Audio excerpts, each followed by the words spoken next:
Here's another story about America's favorite, well, certainly the media's favorite billionaire, the Democrats' favorite billionaire, and that's Warren Buffett.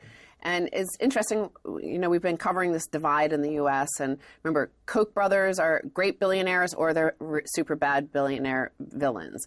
George Soros is either a villain or he's a great humanitarian billionaire. Warren Buffett, pretty much everybody agrees he's a great guy except for when he comes up with a so-called tax. But is he a good guy? Well, according to The Nation, secret behind Warren Buffett's billions, America's favorite investor loves monopoly, not free markets. They use his own words that he himself tells people, I only invest in basically monopolies. If they have monopoly pricing power, that's what I bet on and that's what I invest in and this is what I go for. And because he's one of the most successful billionaires of all time, investors of all time, everybody mimics him, thus causing a positive feedback loop where everybody also seeks out monopolies to invest in and empowerment. So look at Amazon share price. Why is Amazon soaring? Why is Warren Buffett actually finally going long a lot of these tech companies where he famously didn't during the dot-com boom? Is because now a lot of them have monopoly pricing power. They talk about the fact that, for example, he always dissed airlines. He would never invest in airlines, he said. Well, he started going long in 2016, and he owns 10% of some of these airlines. And the reason why was that, the Obama administration allowed the merger, these mega mergers. So you now have just 4 airlines, and they have huge profits. It's often reported how suddenly the airlines have massive profits. That's because they're no longer 8, but there are 4. Right. It's anti-competitive. So the way to grow an economy is through competition. If there's somebody sitting on top of the economy like Buffett with access to unlimited cash to buy these monopoly positions in monopoly companies, that's anti-competitive. And it should be busted up as such to create more jobs and more wage growth. But it's not happening. So they're pushing the economy to the edge of a different type of precipice, as we're saying, with the introduction potentially of a big hyperinflationary burst that's going to kill the bond market and then cause everything to be reset anyway.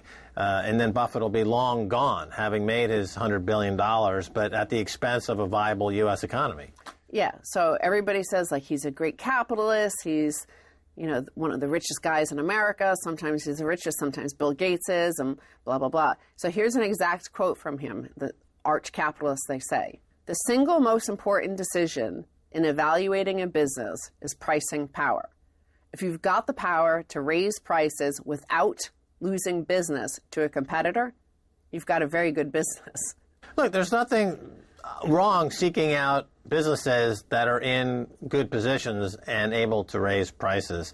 But there is something wrong when you have a single entity, a private equity firm like Berkshire Hathaway, working with the government to guarantee that he's investing in sure things and monopoly positions that are aided and abetted by a corrupt government. That's not free market capitalism. That's something else. That's feudalism. Again, they look at some of the data about how this ethos, when he was the first to invest in monopoly pricing power and everybody's followed him. Since then, 2/3 of all U.S. industries were more concentrated in 2012 than they were in 1997, The Economist found.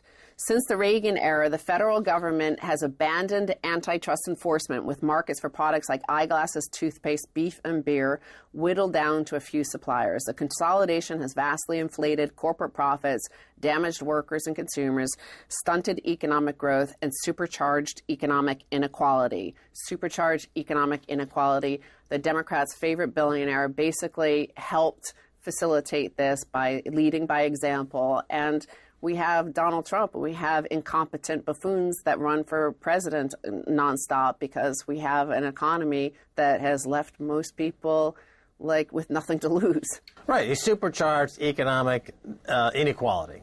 That's what his style has done on a mega billion-dollar scale, and the results are plain to see.